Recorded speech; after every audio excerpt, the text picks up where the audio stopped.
Welcome to the World and Imam Hussein show. In this episode, we will be interviewing Dr Musharraf Hussein, who is a Sunni Muslim Imam and the director of the Karima Institute. We want to find out what he thinks and knows of the story and the legacy of Imam Hussein, peace be upon him. From 1990 onwards, Dr Musharraf dedicated his life to serving the Muslim community. He memorized the Holy Quran and has spent time building bridges between Muslims and non-Muslims. He also went to Iraq in 2004 to help release a British man who was held hostage by extremists. Dr Musharraf is involved in youth education and leadership training in the English city of Nottingham. Dr Musharraf, Assalamu alaikum. Wa alaikum assalam wa rahmatullah. Thank you very much for joining us today. Now, my first question to you is about yourself. Where did you grow up and what did you do? Well, I'm the Chief Imam of Karima Institute. Karima Institute is an organization that runs some dozen different projects, ranging from 2 nurseries, a primary school, a radio station, and 6 Quranic schools, where we have about 1,000 children coming daily for Quranic lessons. We run adult classes, we run youth activities, we run leadership training programs for imams, for young people, for women. So we have a variety of projects here, as well as publications, and one of our flagship is actually our magazine, The Invitation magazine, which we've been publishing for nearly 23 years now.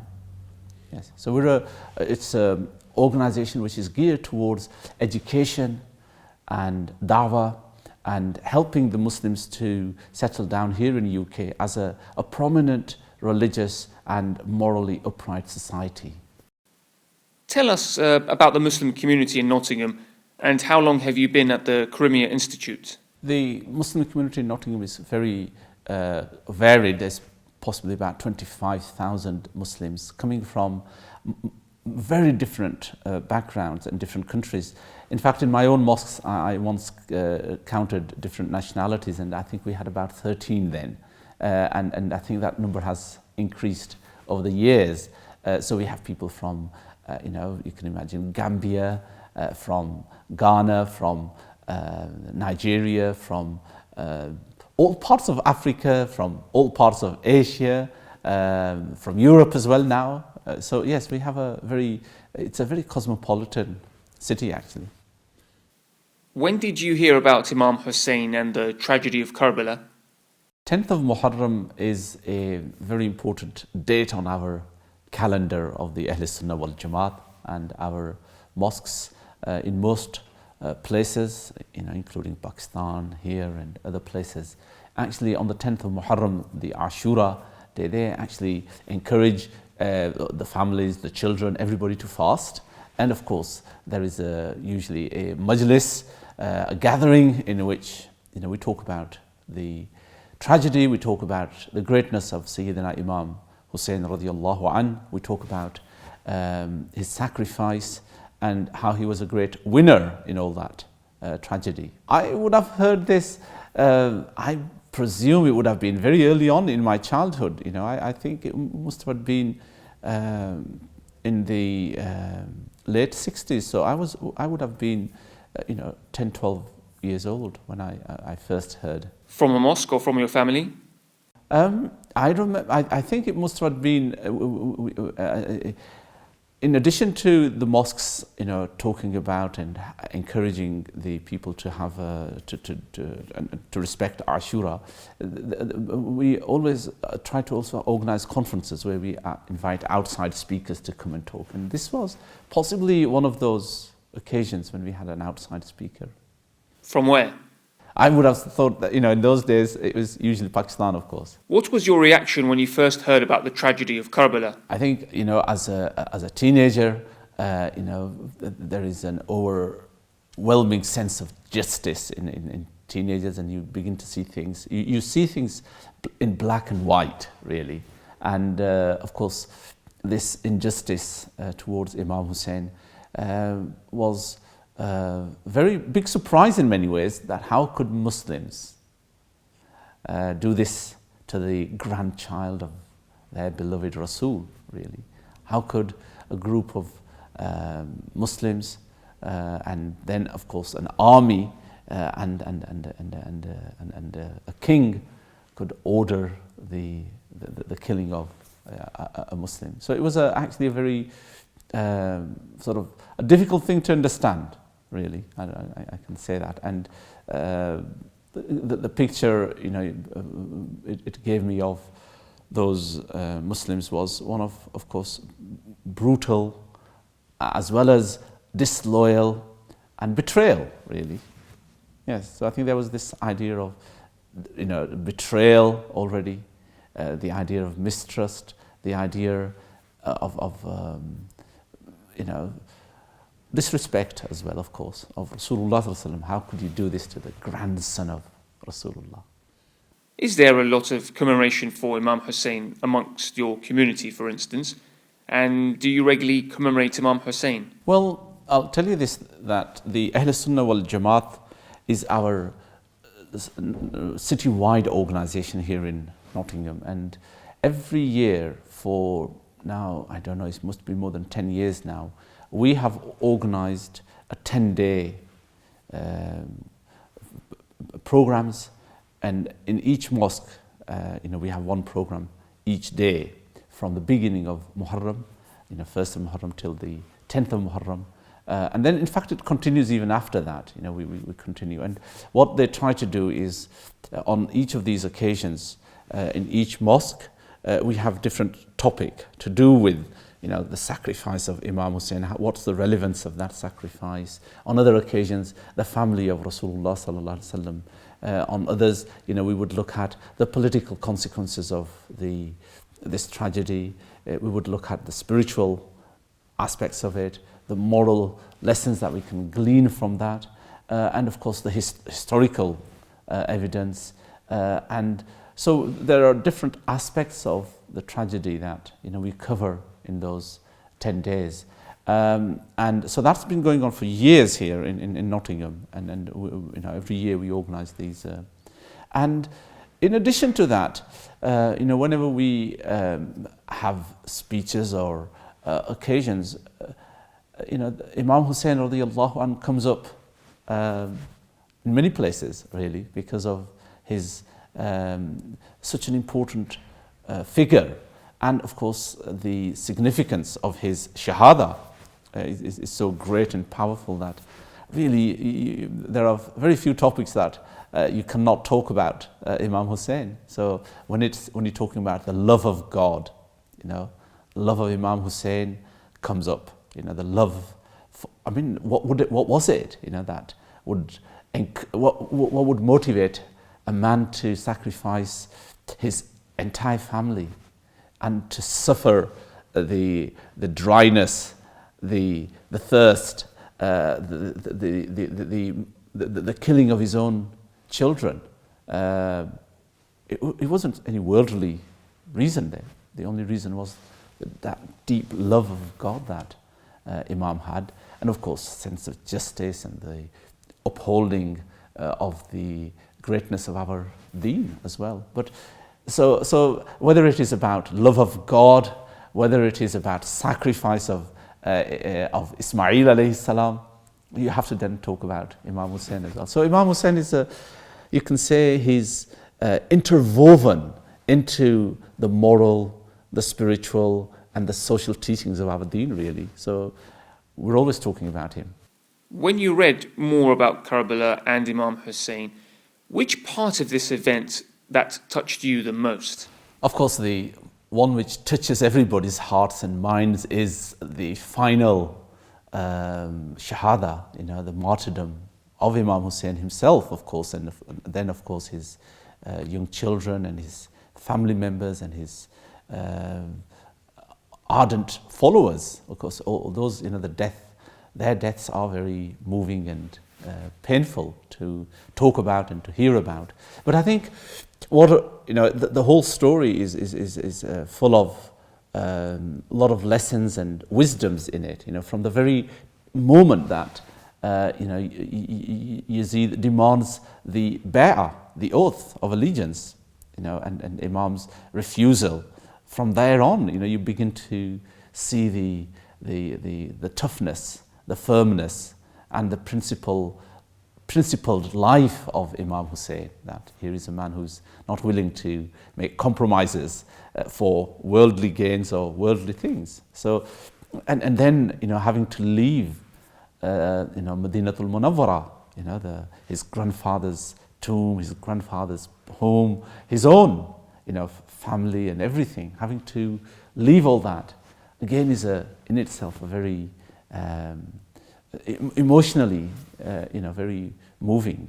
And then, of course, when he goes to Makkah, and then from there, and then the letters that come to him. And so the whole story is actually a very moving and very touching story. Yes, so I don't think there's any one particular aspect of it. The whole story, I think, is a wonderful story, and I think God has, in His wisdom, and the Prophet ﷺ also, through his love for the Ummah, has in a way said, well, my grandson is going to teach you something great. And I think the story of the sacrifice, the story of love of God, is in many ways completed by the Shahada of Imam Hussein, really.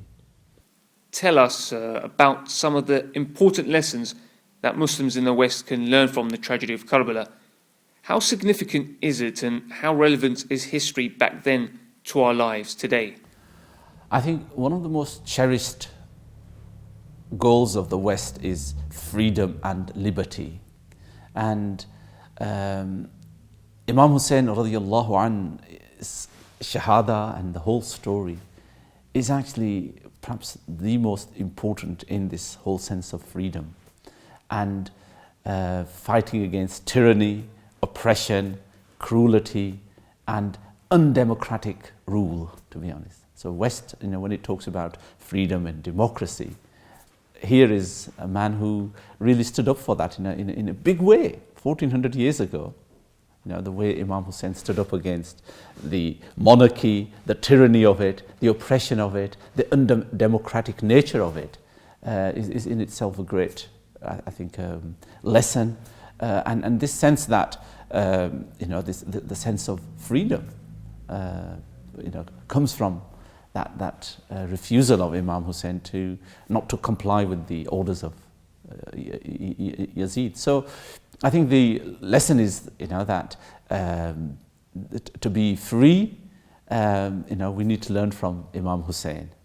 And of course, this freedom is the real freedom which Imam Hussein was espousing, unlike the freedom that we talk about here in the West. The freedom here in the West might be a freedom in the sense that we have consumer choice.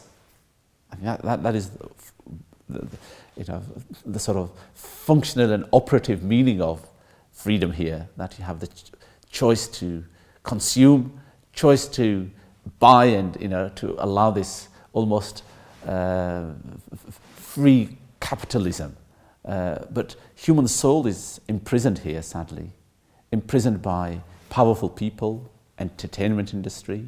It's imprisoned by, I think, mighty governments, really, and their legislature and their judiciary even, sadly. So, I think we have to be cautious about what kind of freedom we have here in the West. Yes, it is a freedom. I can say whatever ugly thing I want to say. I have right to say that. And yet, the human soul, human values are here in many ways imprisoned, sadly. And what I mean by that is, it's not easy for young people to practice those values and principles in this country, simply because of the pressure from the governments to the entertainment industry, to the manufacturing industry, to everybody, and the tyranny of the billionaires and the industrialists. It really is something that, we can learn from the Shahada of Imam Hussein, that really true freedom is about standing up to these injustices as well. What kind of character and personality did the Imam have? Well, Imam Hussein radiallahu an was the grandson of the Prophet.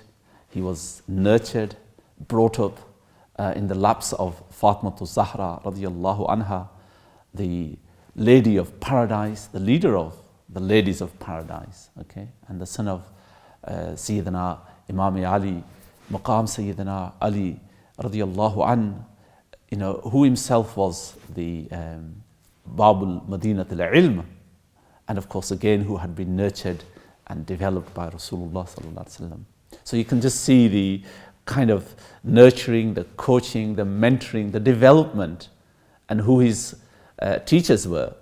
Obviously produced this man with a strong moral character, man with obviously very clear spiritual notions and the highest level of spirituality that anybody can think about. Imam Ali Maqam had that, his decision to stand up to tyranny and to tyrants, and then to go through all this in a way that was, there's wisdom in it. He didn't raise an army, which he could have raised an army, but he didn't, because that would have been against, I think, moral and spiritual values of Islam. That would have been in many ways against those moral and spiritual values. So he refused to do it in that way, which would have been the modern sort of jihadist attitude as well. So he didn't adopt that. He instead applied a spiritual solution to it, which of course can be very disastrous, for our physical reality. And it was. It turned out to be, disastrous in terms of his physical existence here on the earth. But in spiritual terms, of course, we know that this was ذَلِكَ الْفَوْزُ الْعَظِيمُ. This was the supreme kind of achievement and success and prosperity that we can ever imagine. So, the life of the Imam is really a life of a strong character based on generosity, based on humility, based on courage. We see all that in his life to the fullest extent, really. And same in his spiritual realm. He was the master of that, the greatest spiritual guide. There are some who think that Sunnis love Yazid. Is that true to some extent, in your opinion? Well, Yazid is regarded as a fasiq, and the official sort of Ahl Sunnah wal Jamaat's opinion on him is that he's a fasiq, and although there are some who would count him amongst the kafirs as well, there is that opinion as well. But I think the majority don't want to talk about that side of him, and instead they focus on the greatness of Imam, rather than the despicable and the evil of Yazid. There's very little you can gain from that, really. So they prefer to talk more about the greatness of the Imam, really. But they do condemn in absolute terms. I don't think it's uncategorically. He's condemned as a tyrant, an oppressor, as well as a fasiq, who really deserved to be challenged and to be, taken to account, really. So there is no sense of, pleasantness about him that I think we need to talk about. All we see in him is a lot of evil and wrong, and I think that's what the Ahl Sunnah wal Jamaat have always recognized him as. But the attitude has always been that, when you have someone evil as that, someone as tyrannical as that, and also on the wrong side, it's no good really talking about that. There is, yes, we need to mention about his evil act and actions, and so that people can be warned against such a tyrant, really. But we prefer more to talk about the greatness of the Imam, because there's so much beauty and lessons to be learned from that life than the other life. So it's best to talk about the positive things. How can Imam Hussein unite Muslims and people of different religions? Is Imam Hussein just for the Shia people? Well, yes, of course, the Ahl Sunnah wal Jamaat claim him to be ours. You see, we claim that Imam is our Imam. He's our